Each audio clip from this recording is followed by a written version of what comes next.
말씀 요한복음 8장에는 그 마태복음 12장에 나와 있는 바알세불 논쟁하고 비슷한 그런 대화가 오갑니다. 예수와 그 바리새인들 간에 서로 너희는 귀신 들렸다.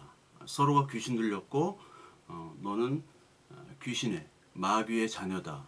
저주받은 자라고 서로 비난하는 장면이 오늘 요한복음에도 똑같이 나오죠. 그래서 그 바알세불의 힘으로 너는 지금 이적을 베풀구나 라고 바리새인들이 예수를 공격하죠.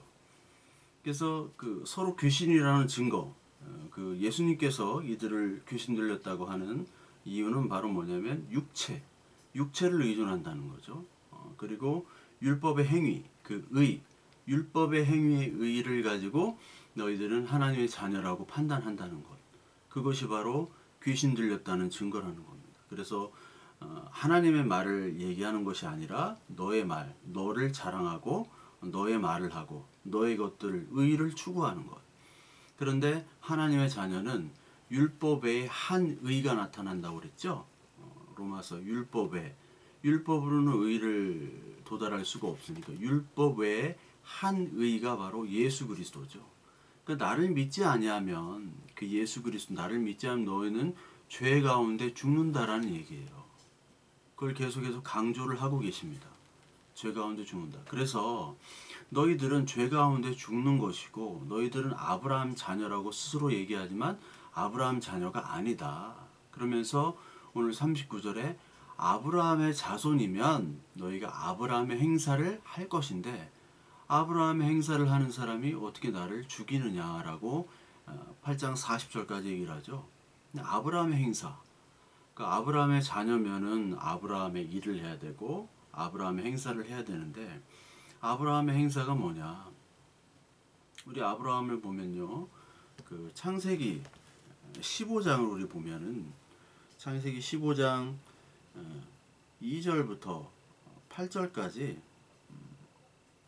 이런 말씀이 있습니다. 아브라함이 이르되 주 여호와여 무엇을 내게 주시려니까 난 자식이 없사오나 나의 상속자는 이 다메섹 사람 엘리에셀이니라.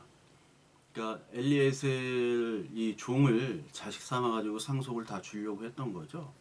근데 주님께서 나타나 가지고 뭐라고 얘기냐면 여호와의 말씀이 그에 임하여 이르시되 그 사람이 내 상속자가 아니라 내 몸에서 날 자가 내 상속자가 되리라 하시고 그를 이끌고 밖으로 나가 이르시되 하늘을 우러러 무뼈를 셀 수 있나 보라. 또 그에게 이르시되 내 자손이 이와 같으리라.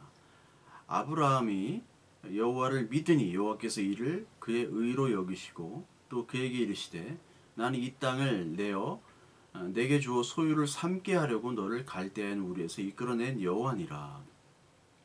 그가 이르되 주 여호와여 내가 이 땅을 소유로 받을 것을 무엇으로 알리이까? 이런 말합니다. 특히 6절에 보면 아브라함이 여호와를 믿었다고 얘기하죠. 그래서 여호와께서 이를 의로 여겼다. 믿었다. 아니 상속자를 준다는 말씀, 밑도 끝도 없이 이 늙은이에게 상속자를 주겠다는 말, 그 말을 하나님이 하시고 또 그 말을 믿는 겁니다. 그리고 그 믿음에 따라 하나님께서 의를 주신 거죠.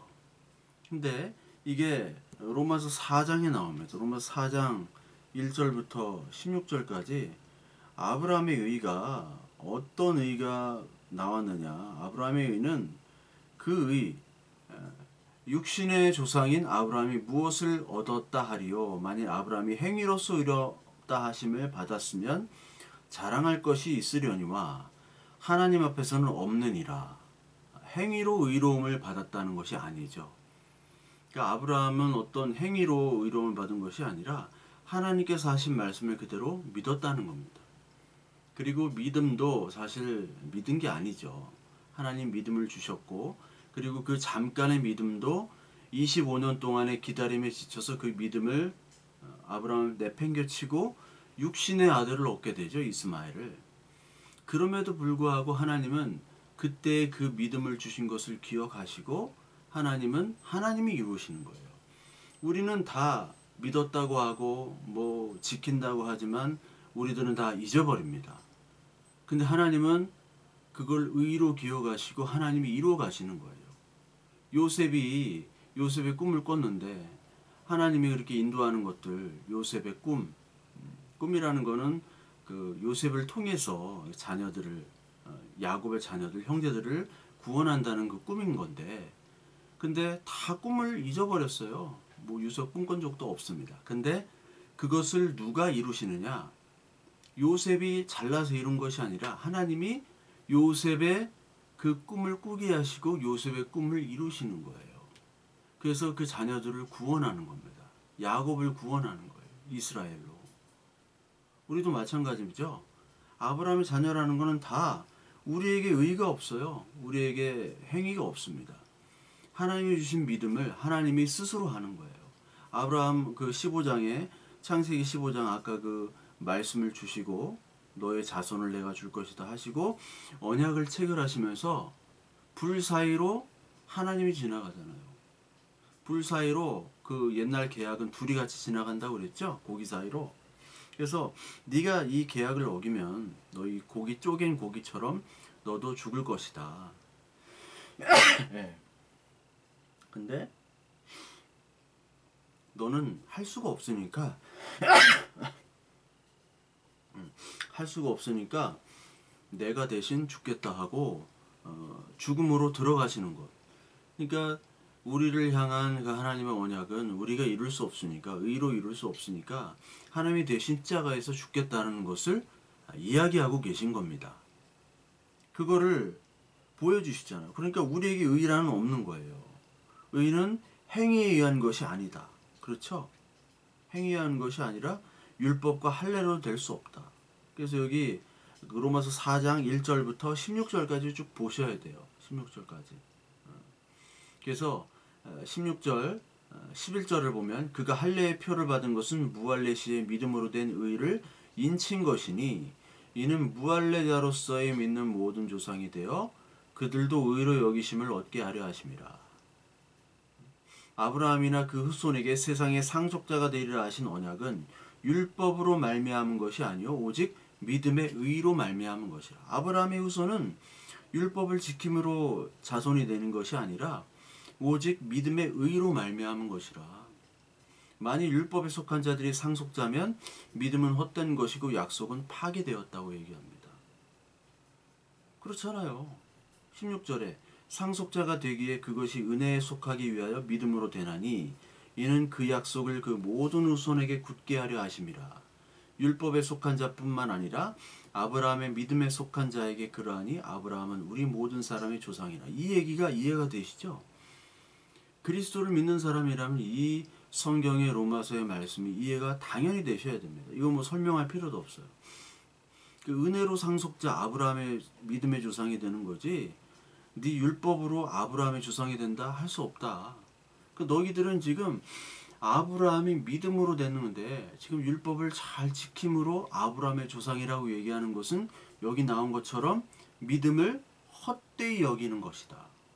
그거죠. 아브라함을 욕하는 것이고 모세도 욕하는 것이고 아브라함과 모세이 너희들을 고발할 것이며 너희들을 자녀로 삼지 않는다는 얘기를 예수님이 하고 있는 거예요. 아비의 행사. 그 아비의 행사는 이 믿음의 행사인데 너희들은 믿음의 실체인 예수인 내가 와도 나를 잡아 죽이려고 하는구나. 그러니까 이 잡아 죽이려고 하는 행위는 아브라함에게 주신 그 약속을 파기하는 행위예요. 그러니까 하나님의 자녀는 믿음으로 의롭게 되는 것이고 마귀의 자녀는 율법을 열심히 지키는 행위로 하는 것이죠. 그 율법의 외에 한 의, 그 그리스도를 믿는 믿음으로 우리는 구원을 얻는 것이고 너희들이 아브라함의 자녀다. 진리라는 것은 예수 그리스도를 믿는 믿음이죠. 그러니까 인간의 어떤 의나 인간의 행위를 인정하지 않는 것이 바로 진리입니다. 그러니까 그것을 말하기 때문에 이 사람들은 싫어한다고 계속 제가 말씀을 드렸죠. 하나님의 자녀가 아니기 때문에 이 사람들은 계속해서 이것을 거부하고 진리를 거부해요. 예수님 말씀을 듣질 않습니다. 듣질 않기 때문에 그 듣지 않는 것들이 아브라함의 행사를 하는 것이 아니라 마귀의 행사를 하는 것이죠. 그것이 바로 마귀의 행사입니다. 그래서 이 마귀는 그 44절에 나온 것처럼 8장 44절 너희는 너희 아비 마귀에서 났으니 너희 아비의 욕심을 너희도 행하고자 하느니라. 저는 처음부터 살인한 자요 진리가 그 속에 없으므로 진리에 서지 못하고 거짓을 말할 때 제 것으로 말하니 이는 저가 거짓말쟁이요 거짓의 아비가 되었습니다. 여기 말하는 것은 욕심, 살인, 거짓말 이것이 바로 마귀의 특성이고 너희들이 지금 마귀의 일들을 하고 있다라고 예수님이 말하고 있는 것입니다. 그러니까 마귀들은 계속해서 욕심을 차리려고 거짓말을 하려고 살인을 하려고 계속해서 꾸며요. 무슨 꿍꿍인지 모르지만 계속 모여서 회의를 하고 꿍꿍이라고 사람을 죽이려고 합니다. 이 마귀의 귀자가 있죠. 귀자가 참 신기한 게 이 귀자가 중국어로는 꾀이라고 합니다. 꾀. 이 꾀이가 무슨 뜻이 있냐면 마귀란 뜻도 있고 귀신 그런 귀자도 있고 또 한 뜻은 꿍꿍이란 뜻이에요. 꿍꿍이. 무슨 꿍꿍이를 꾸는 게 꾀이라고 그래요. 니 셔머 꾀마. 너 무슨 꿍꿍이야. 그러니까 꿍꿍이를 해가지고 뭔가 책 잡을 일을 계속 회의하고 대책 세우고 뭔가 막 안 좋은 일들을 꾸미는 것들. 그게 바로 마귀의 일입니다. 이 바리새인들이 예수님을 책 잡으려고 맨날 회의를 했죠. 맨날 모여서 무슨 꿍꿍이를 하는 거예요. 그게 바로 마귀의 일입니다. 그래서 모여서 회의를 하는 것이 좋은 일을 회의할 수도 있고 나쁜 일을 회의할 수도 있는 거예요. 마귀의 모임은 예수님을 어떻게든지 죽이려고 믿음의 자녀를 어떻게든지 죽이려고 율법의 틀에 가둬놓고 율법에다가 하나하나씩 찝어냅니다. 잘못한 것들을. 그래서 그 회의를 거쳐가지고 얘는 요걸 잘못했고 저걸 잘못했고 그게 바로 마귀의 일이에요. 이게 종교에서도 이루어지고 뭐 교회뿐만 아니라 막 사회에 다 이루어지죠.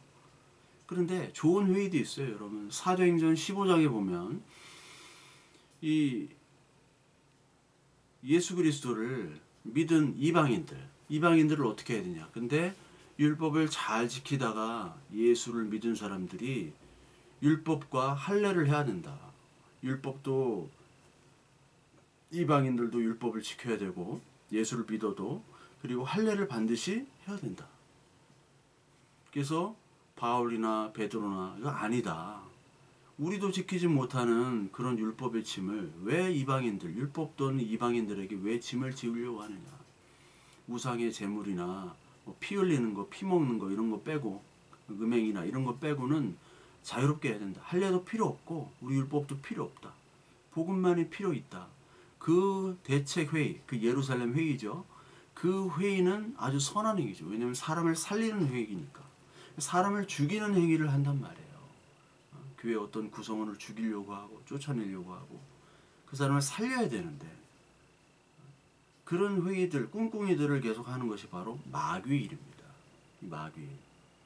그러니까 우리가 마귀의 일들을 하면서 많은 사람들이 하나님의 영광을 보여달라고 하고 그래요. 막 꿍꿍이를 하면서 맨 마지막에 기도는 하나님께서 영광을 보여달라고 그러고 개인도 그러잖아요. 우리 기도할 때 이것만 해주세요. 저거 해주세요. 사업 잘 되게 해주세요. 결혼 시켜주세요. 뭐 건강 낫게 해주세요 하면서 이것이 하나님의 영광입니다. 이거 하나님으로 늘 포장하죠. 그것이 바로 마귀의 기도입니다. 하나님을 포장하지 말란 얘기예요.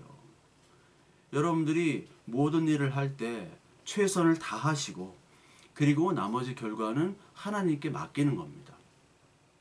하나님께 맡기고 최선을 다하되 내 마음대로 내 뜻대로 결과가 이루어지지 않을 수 있죠. 내가 최선을 다했는데도 내가 실패할 수도 있고 내가 최선을 다 못했는데도 어떻게 운 좋게 잘 될 수도 있어요.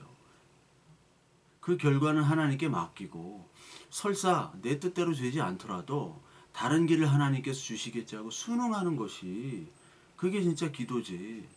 무슨 되지도 않는 기도를 하면서 하나님의 은혜를 구합니다. 하나님의 영광을 구합니다.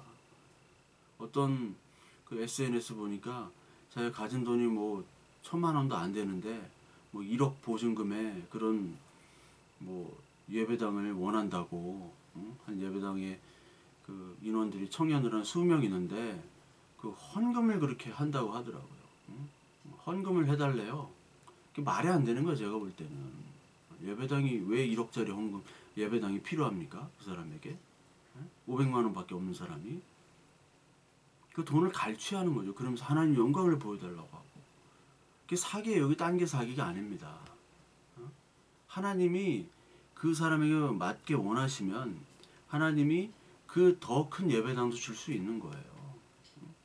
근데 뭐 억지로 짜가지고 이렇게 하는 게 하나님 핑계대고 돈 갈취하는 거지 뭡니까? 하나님 주실 수도 있고요. 하나님 필요 없으면 안 주셔도 돼요.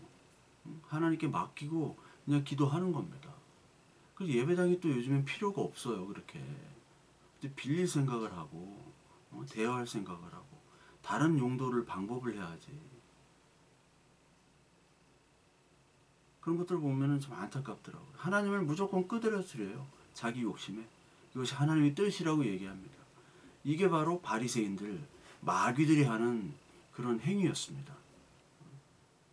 그러니까 말할 때마다 자기 말을 하면서 또 거짓말을 하면서 하나님의 진리의 말씀이라고 하는 사람들. 이게 바로 마귀의 아브라함의 행사가 아닌 거죠. 듣는 척, 아는 척 하지만, 자기가 아는 척 하지만 알질 못하고 듣질 않아요. 그러니까 이 사람들은 늘 하나님의 말씀을 빼거나 더하거나 하나님의 말씀을 잘 모르니까요. 그래서 계시록 22장 18절 19절에 보면 이 두루마리 이 말씀에 성경 말씀에 말씀을 빼거나 더하거나 하는 사람에겐 재앙이 있을 거라고 하잖아요. 생명나무 거룩한 성에 참여하지 못할 것이다 라고 계시록 22장에 얘기합니다. 왜? 하나님의 말씀을 모르니까 뺐다가 더했다가 더했다가 뺐다가, 그리고 하나님의 말씀을 모르니까 무슨 조건을 계속 다는 거예요. 왜곡을 하고 조건을 달고. 그러니까 이 바리새인들의 특징은 뭐냐면 하나님의 은혜만으로는 안 된다는 거거든요. 그리스도만으로는 부족하다. 하나님의 은혜 메시아만은 부족하고 우리의 율법적인 열심, 특심이 필요하다. 그런 사람에게 하나님께서 구원을 더 해주신다. 이게 뭐 김세윤 교수의 세관점 그런 뭐 문제들, 뭐 샌더스, 김세윤 이런 세관점 그런 문제가 있습니다. 혹시 들으시는 신학생분들이 있다면 뭐 일반 분들은 뭐 몰라도 되고요. 신학생분들이 계시다면 이런 세관점에 대한 연구도 좀 하세요. 김세윤 교수. 그러니까 이 하나님의 선택은 이제 무조건적인 거죠. 조건을 따지지 않아요.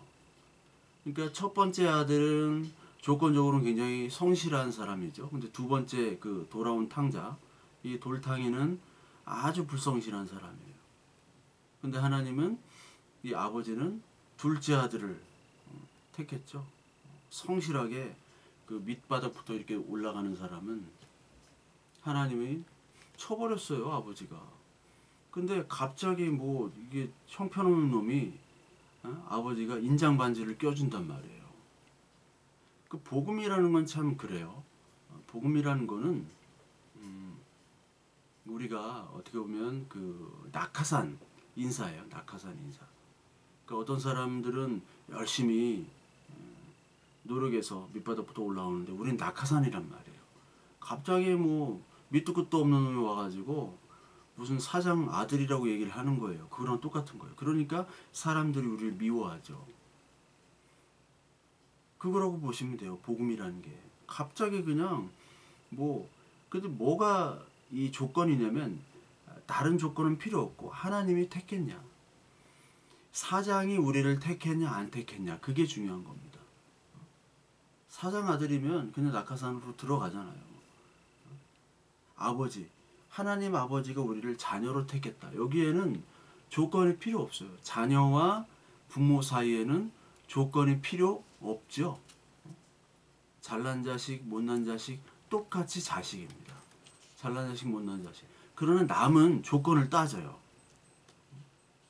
내가 자수성가해가지고 큰 기업을 이뤘는데 이 기업을 내 자식에게 물려줘요.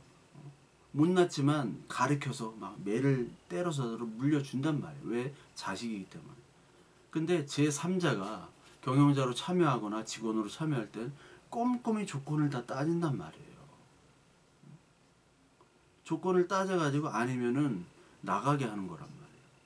근데 자녀는 조건이 필요 없다니까. 하나님 자녀는 조건이 필요 없어요. 하나님이 택했냐 안 택했냐, 하나님이 낳았냐 안 낳았느냐, 너는 내 아들이라 오늘날 내가 너를 낳았도다.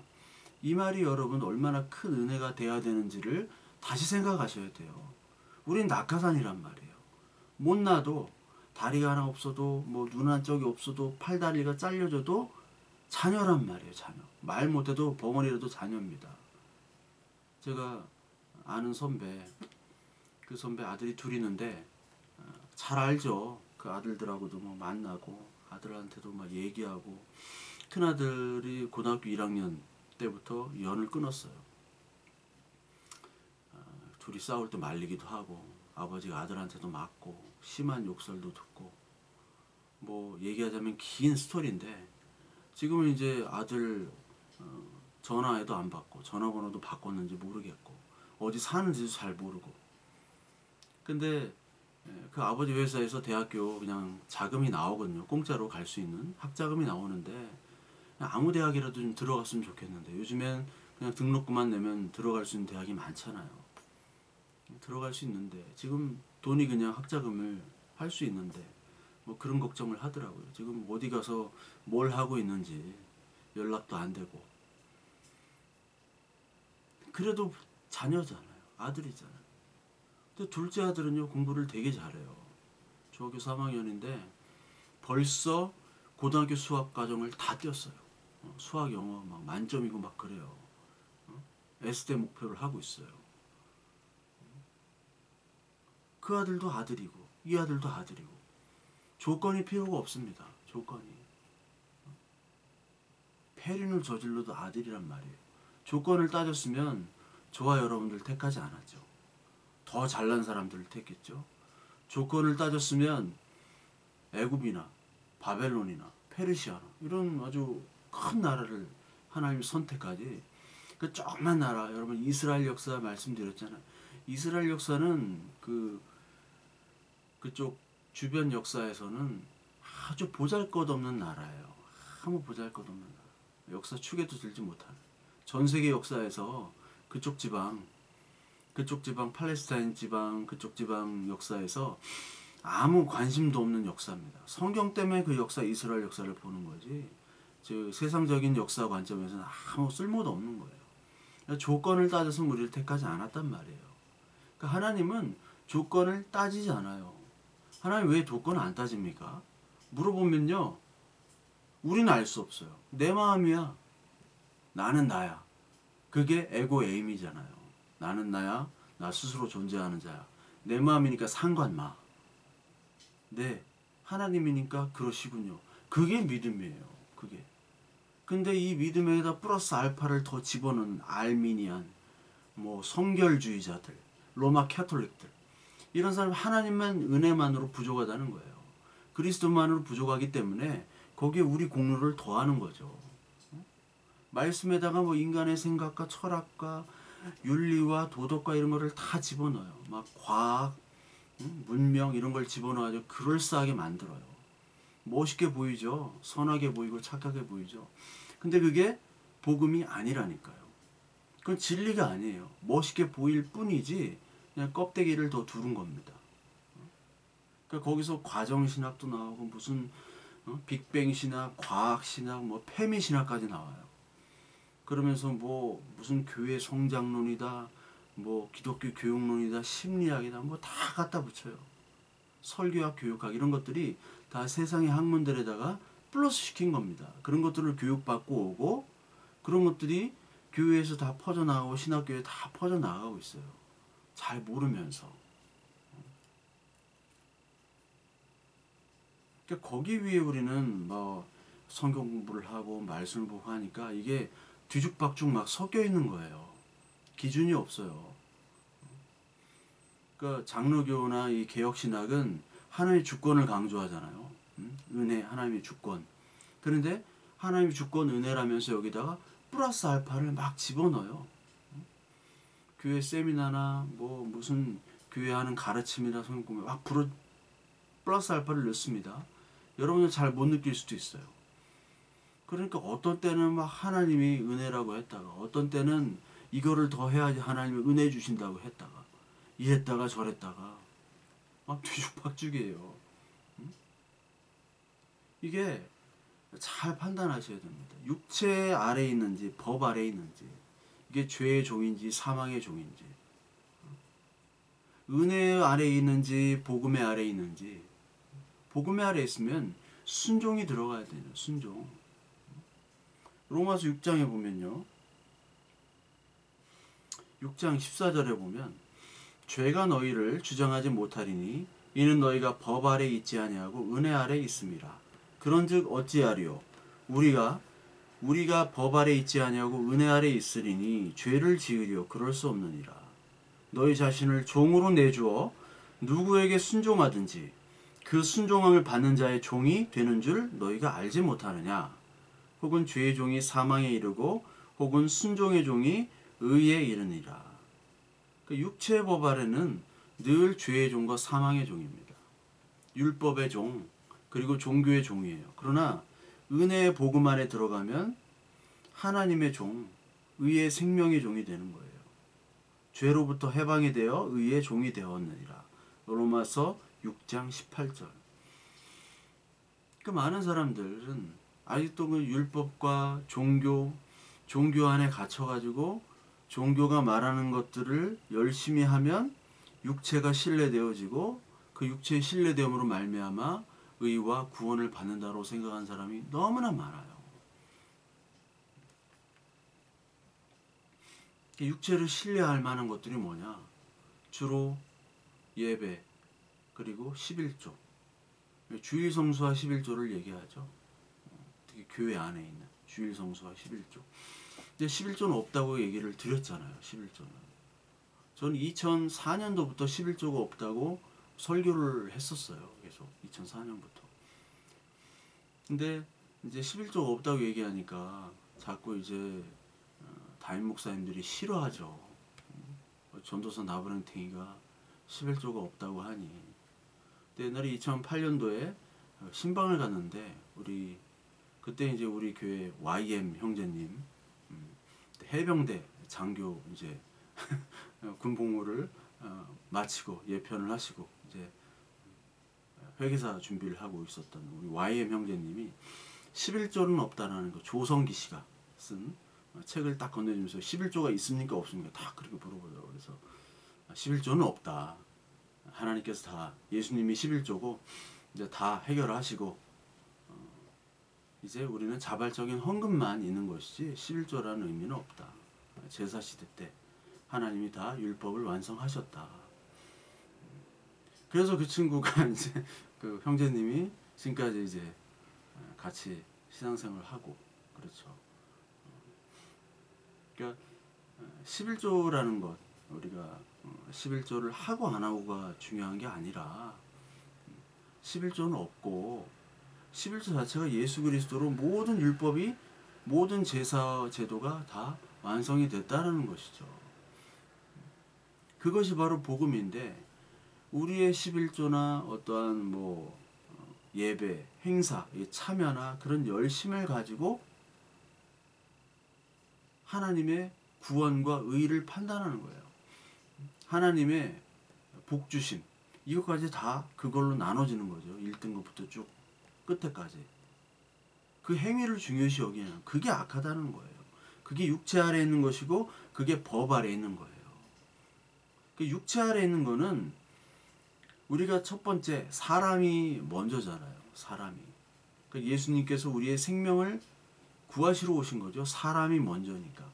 하나님의 생명, 그 하나님의 영이 담긴 하나님의 형상이 담긴 우리를 구원하시기 위해서 그 생명과 구원의 영, 그 구원하시기 위해서 오신 예수님인데 이 율법 아래에 있는 사람은 우리를 죽이려 하는 거예요.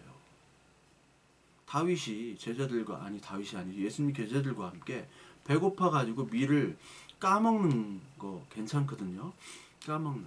근데 율법에서는 안 된다고 그러게요.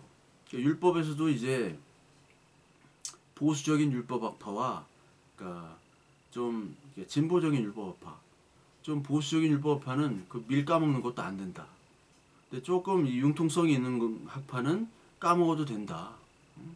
샴마이 학파라고 이런 학파는 되게 까먹지 못하게 했어요. 근데 거기서 자기끼리 의견이 나눴거든요. 근데 배고프면 사람이 살리는 거잖아요. 배고픈 사람, 죽어가는 사람 예수님이 다 밥도 주시고 눈도 뜨게 해주셨죠.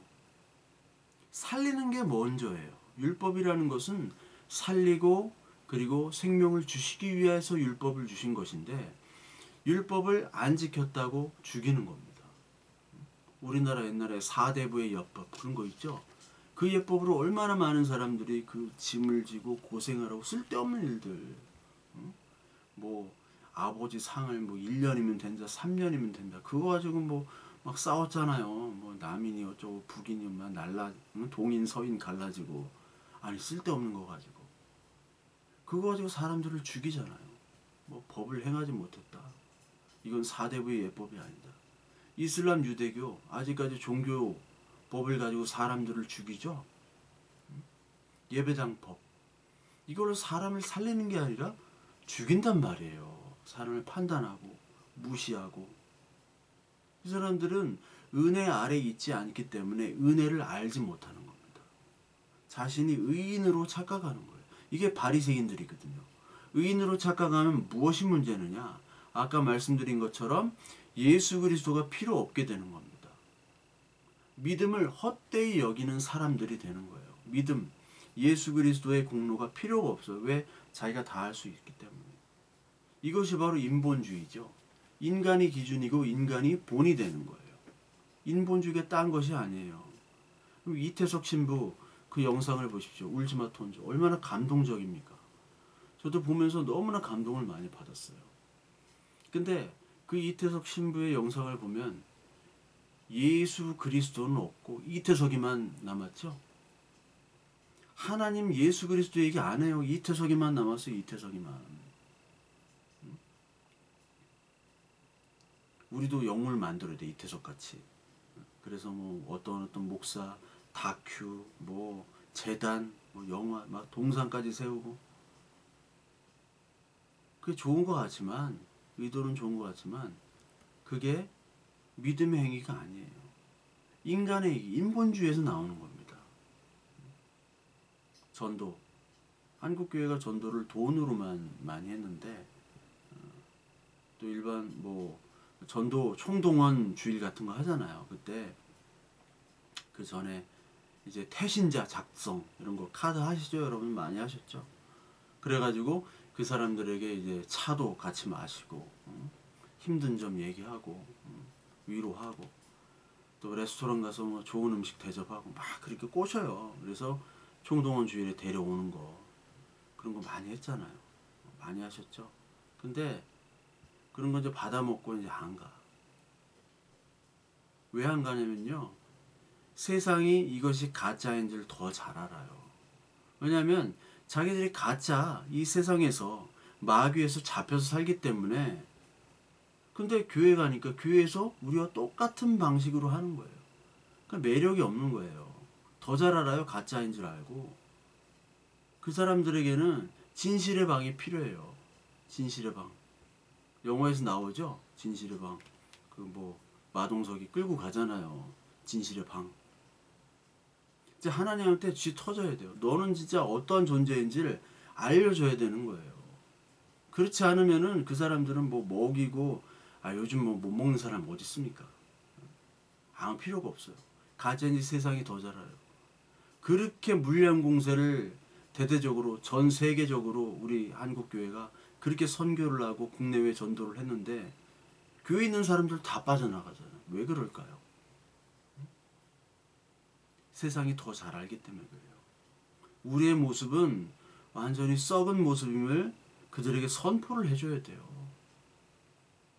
그들의 실체의 모습을 알려줘야 되는 게 이 성경의 말씀이란 말이에요. 너희들이 어둠에 있다라는 것을 보여줘야 되는 것이 그 말씀인데 그렇게 물르게 해서는 안 되는 겁니다. 뭐 잘해주고 그럴 필요도 없어요. 어?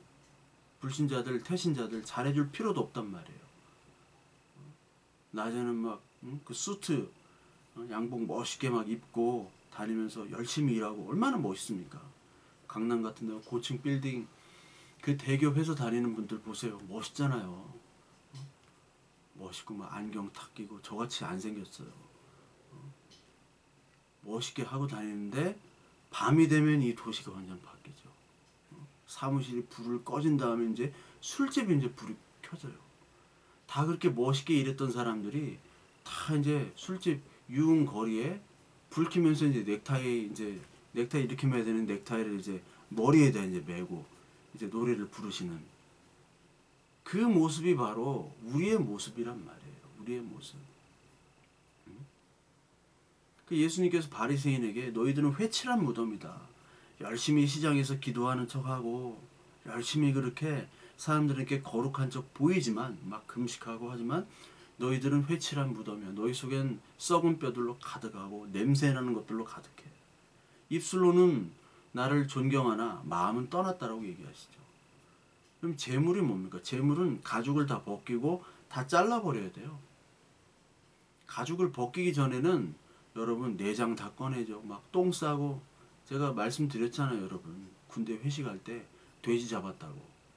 요즘 군대는 좋아가지고 그 깔끔하게 이렇게 삼겹살 막 잘라가지고 나올 것 같아요. 근데 우리 때는 뭐 돼지고기 회식하면 우리가 직접 산 돼지를 잡아야 돼. 부대원들이. 제가 이제 동물을 워낙 사랑하기 때문에 망치를 돼지에다 친 다음에 목을 따야 돼요. 칼로.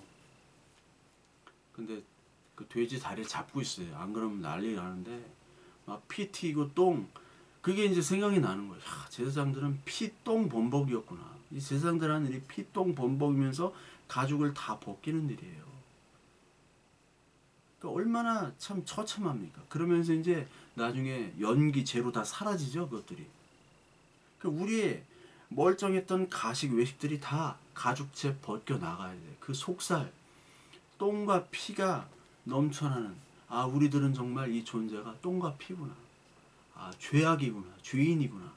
그거를 보면서 우리가 이 죄물로 드려야 되는데 드리지 못하는 것들을 깨달으면서 하나님의 은혜를 보라고 율법 제사를 주신 거예요. 하나님이 은혜를 주셨구나. 그거를 파악해야 되는데 이것들이 하나님의 은혜를 모르고 자기가 잘났다고 육체의 법 아닌 의의 법, 자기 의에 빠져가지고 다른 사람을 평가하고 다른 사람을 저주하는 자리에 있는 사람들이 됐다는 거죠. 그러니까 자기의 의는 자기의 열심으로부터 나왔죠. 자기의 열심. 자기가 열심히 일해서 자수성가, 신앙의 모습 보여서 열심히 내가 모든 것들을 이루었다. 이게 바리새인의 마인드거든요. 근데 여러분 열심을 가만히 보면 열심은 신앙이라기보다도 성향입니다. 개인의 성향. 어떤 사람은 좀 열심히 하는 사람이 있어요. 또 어떤 사람은 또 게으른 사람이 있어요. 어떤 사람은 너무 부지런해가지고 그냥 가만히 있지를 못해. 근데 어떤 사람은 게을러. 저같이. 그러니까 저같이 게으른 사람은 아주 믿음이 없는 사람으로 보여지고요. 그리고 막 열심히 일하는 사람 막 손, 발 막 맨날 뛰어다니는 분들이 있어요. 일 좀 그만하라고 하는데도 막 찾아서 하는 분들. 그런 분들은 굉장히 믿음 있어 보이죠. 근데 제가 말씀드리면 성향이라니까 이게. 성향. 그 열심히 사람에게 좋은 평가를 받아요. 하나님에게 평가는 하나님의 은혜만을 바라야 돼요. 하나님의 은혜만을 바라고 열심히 있으면 더 좋죠. 더 좋겠죠. 근데 그게 열심히 믿음이 아니라는 걸 여러분 분명히 아셔야 돼요. 많은 사람들이 열심을 믿음으로 착각해요. 그랬다가 나중에 큰 코 다치는 경우가 다반사입니다. 무지하게 많이 봤어요. 믿음이 없더라고. 저 사람은 그냥 열심히 있는 거지 믿음은 없어요. 그것들이 밝혀진단 말이에요. 근데 저 사람은 열심도 없고 믿음도 없는 것 같은데 나중에 믿음 있는 사람으로 밝혀져요. 복음이라는 것은 참 신비로운 겁니다. 참 신비로워요. 여러분 그 전 설교 때 자유에 대해서 얘기했죠. 자유하리라. 인간은 역사가 자유와 밥을 향한 투쟁이었다고 말씀을 드렸죠. 자유와 밥. 그러니까 어떤 놈이 자유와 밥을 다 가져가니까 우리도 좀 자유롭게 먹고 살만하게 좀 살자 해서 혁명이 늘 일어났어요. 그 열심과 노력으로 혁명을 이뤘지만 혁명을 이룬 놈들이 또 자유와 밥을 다 독식해버려요. 그게 인간의 역사예요. 공산주의 열심히 공평하게 잘 먹고 살자 다 독재하잖아요. 자유주의, 자본주의 똑같죠? 다 독식하잖아요. 거기나 여기나 똑같이 다 독식하는 거예요. 나는 열심히 했기 때문에 너희들이 못하는 거잖아. 너희들이 능력 없어서 그러는데 왜 그래? 나는 열심 노력으로 자유를 얻었어. 이게 바로 바리새인들의 마인드예요. 난 열심히 했어. 그래서 자유와 빵이 가득해. 너희들은 자유 없어. 더 열심히 노력해야 돼. 착취와 억압. 그것 때문에 계속해서 인간들은 투쟁하고 싸우는 겁니다. 개인끼리 싸우고 사회끼리 싸우고 국가끼리 싸우는 거예요. 지금도 보세요. 자유와 밥을 위해서 지금 계속 싸우고 있는 겁니다.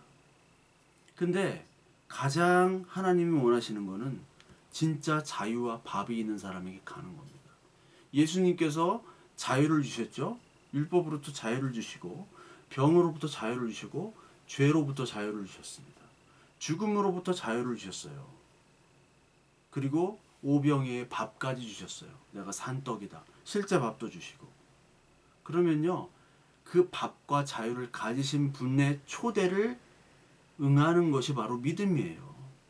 근데 아무도 그가 자유와 밥, 진짜 자유와 밥인지를 모르는 거죠. 과거나 지금이나 계속 자기의 노력으로 나는 지배계층이 돼야 되고 너는 피지배계층으로 남아야 되고 그 투쟁의 역사를 해가지고 나는 열심히 해서 출세를 했다.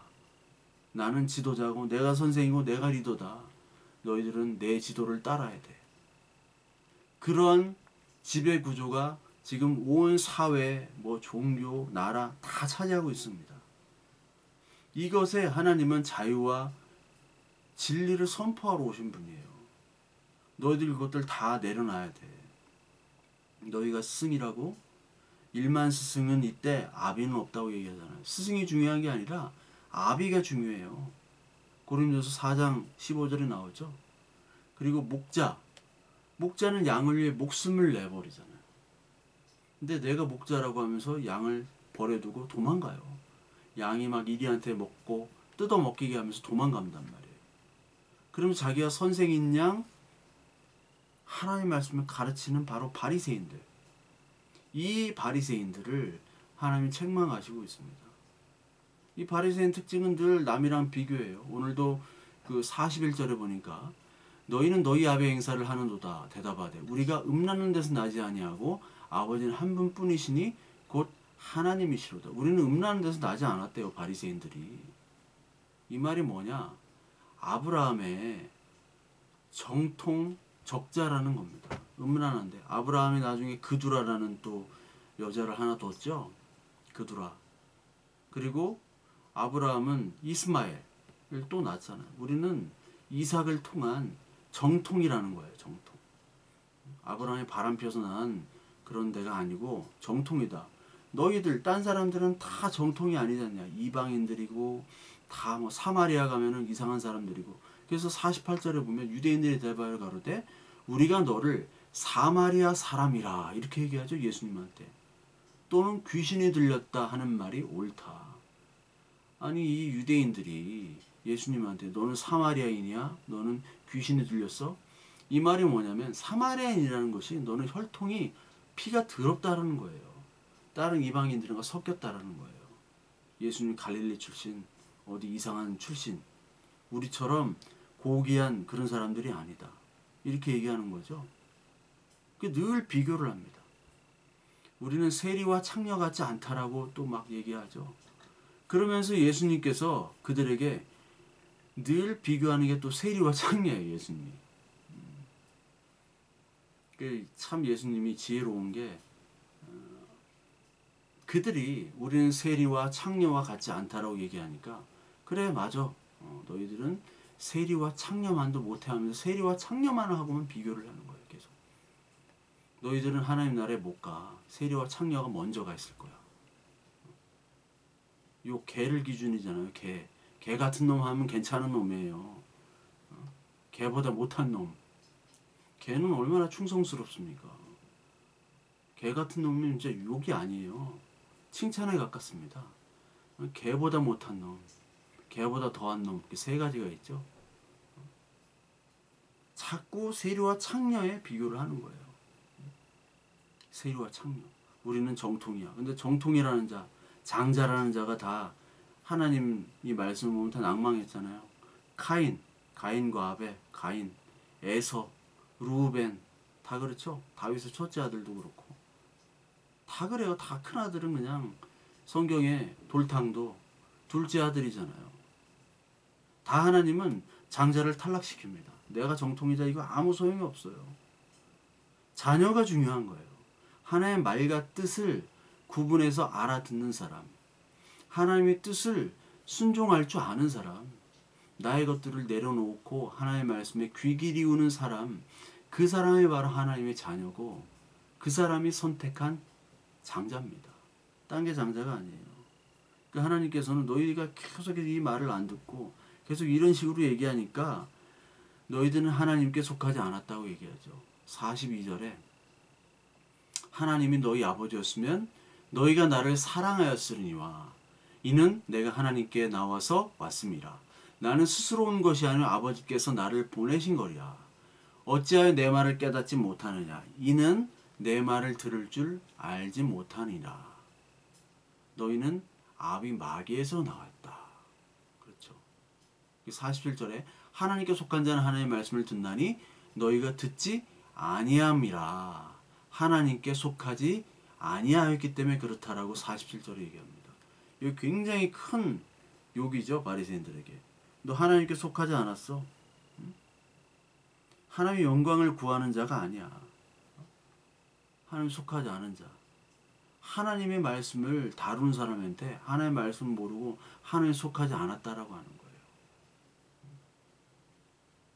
너희 스승 행사를 하지 너희들은 다 가짜라고 얘기하는 겁니다. 그때 나 가짜입니다. 이렇게 해야 되는 거죠. 그게 느껴져야 되잖아요. 특히 목사가 특별한 그 위치가 아니죠. 그냥 직책입니다. 목사고 성도고 똑같은 성도예요. 하나님의 말씀을 전하니까. 그 목회자가 너무나 막 능력이 출중하고 그건 별로 좋지 않다고 봐요. 목사는 하나님 나는 어디 가서 직장생활 할 수도 없는 자입니다. 제가 그렇거든요. 어디 가서 직장생활을 못해요. 사람들과 어울릴 수 없습니다. 다퉈요. 어울리질 못해요. 힘쓸 수 있는 것밖에 없는데 힘쓰는 건 자신 있는데 그나마 어깨도 다 다쳐가지고 나가고 허리도 다쳐가지고 힘도 못 쓰고 등치 커가지고 밥만 많이 먹고 이산화탄소만 막 뿜뿜 내뿜내고 온실효과의 주범처럼 사는 놈인데 하나님이 이렇게 걷어주시네요.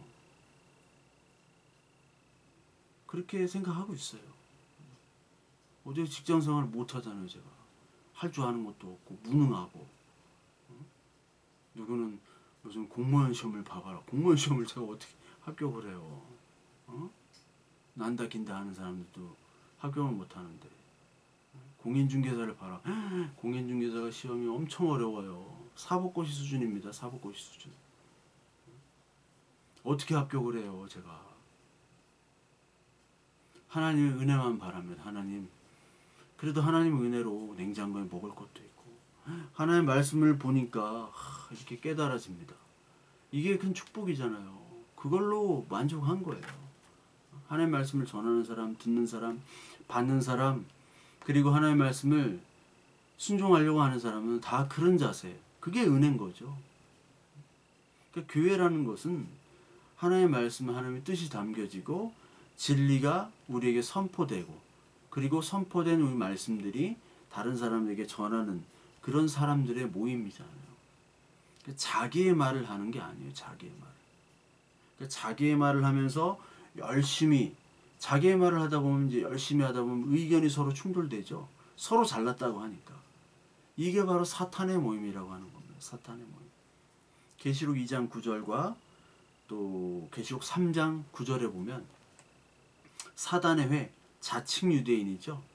그러니까 실상은 유대인, 아니 겉으로 보기에는 유대인인 것처럼 보이지만 실상은 사탄의 모임이라고 계시록을 통해서 2번이나 말씀을 하세요.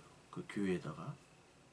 그러니까 진짜 유대인은 마음의 할례를 받은 유대인, 내면적인 유대인이라고 그랬죠. 이면적 유대인. 육체적인 할례를 받은 유대인은 유대인이 아니라고 말씀을 드렸죠. 그러니까 할례가 살이 떨어져 나가는 거고 환도뼈가 부러지는 거죠. 그 할례를 받아야지만이 마음의 할례를 받은 새 언약, 마음의 할례, 에스겔서 우리 많이 봤죠? 마음의 할례를 받은 자만이 진짜 유대인이에요. 그러니까 바리새인들, 너희 유대인들이 진짜 유대인이고 하나님의 자녀라면 마음의 세례를 받아야 된다. 즉 이 말씀으로 말미암아 너희 모든 가족들이 다 벗겨져야 된다는 겁니다.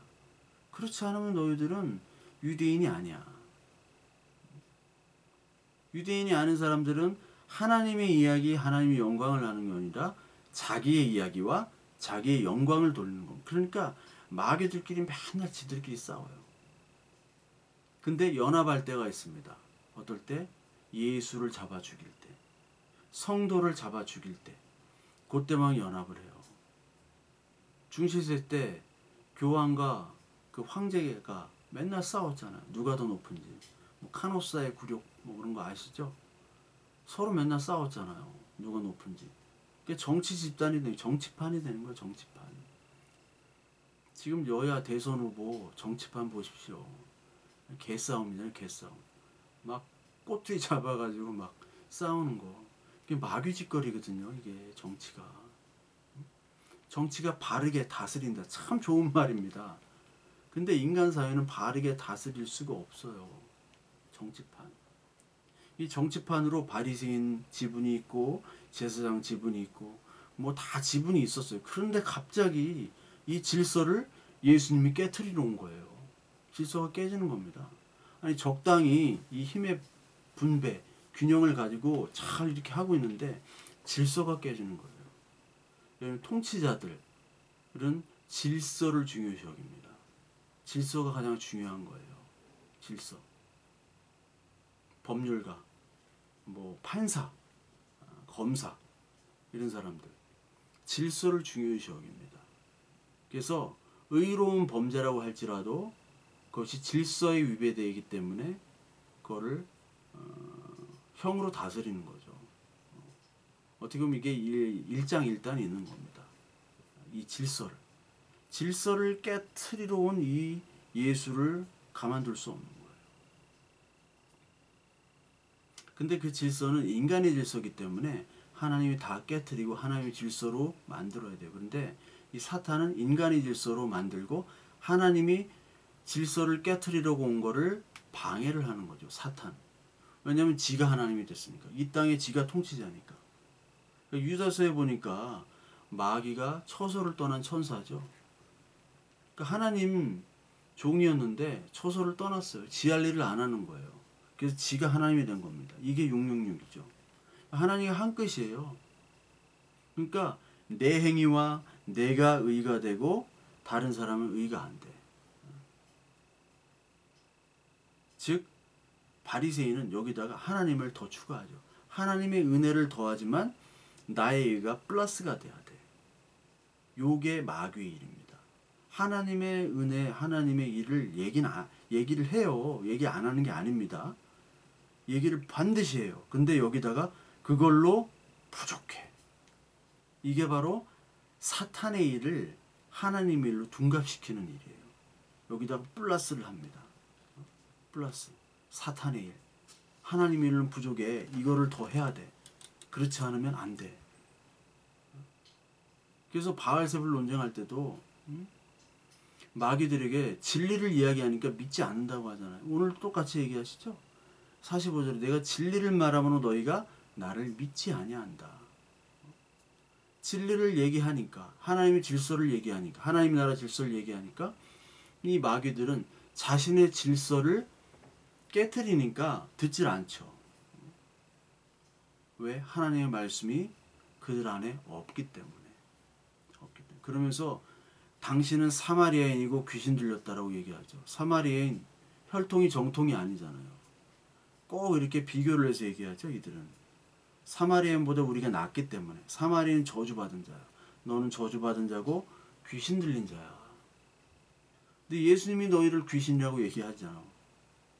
너희들은 말씀이 안 들리고 듣지도 않고 하나님의 말씀 믿지 않고 하나님의 말씀이 없기 때문에 즉 하나님께 속하지 않은 자다. 마귀가 너희들의 아범이다. 아버지다. 이 정도까지 얘기했으면 니고데모처럼 그렇습니다.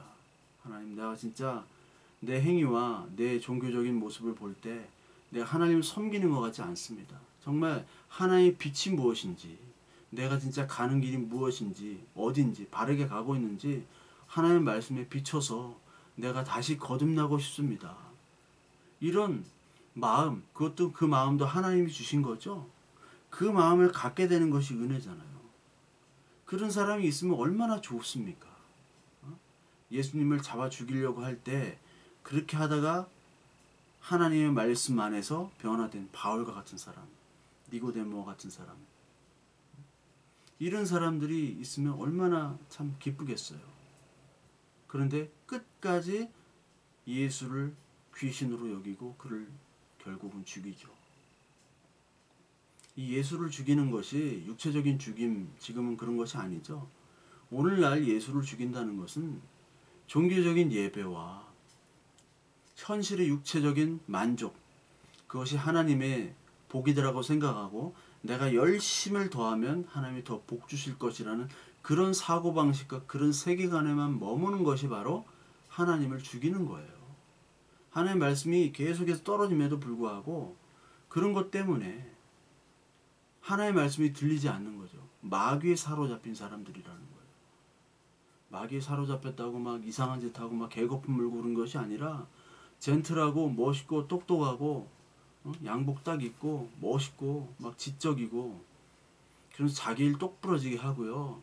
열정이 있고 인기도 많고 근데 하나님 말씀이 안 들리는 게 마귀가 들린 거예요. 그게 멀쩡한데 바보 같고 막 등신 같고 그래도 어떤 사람은 하나님의 말씀에 굉장히 지혜로운 사람이 있습니다.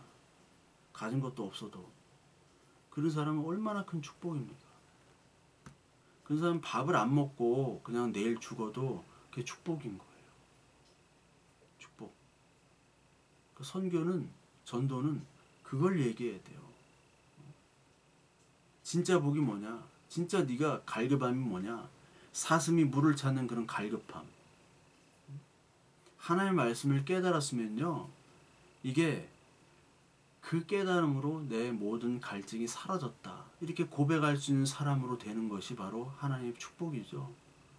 하나님의 말씀 깨달음도 없이 뭐 배불르게 사는 것. 저주예요, 이게 바로.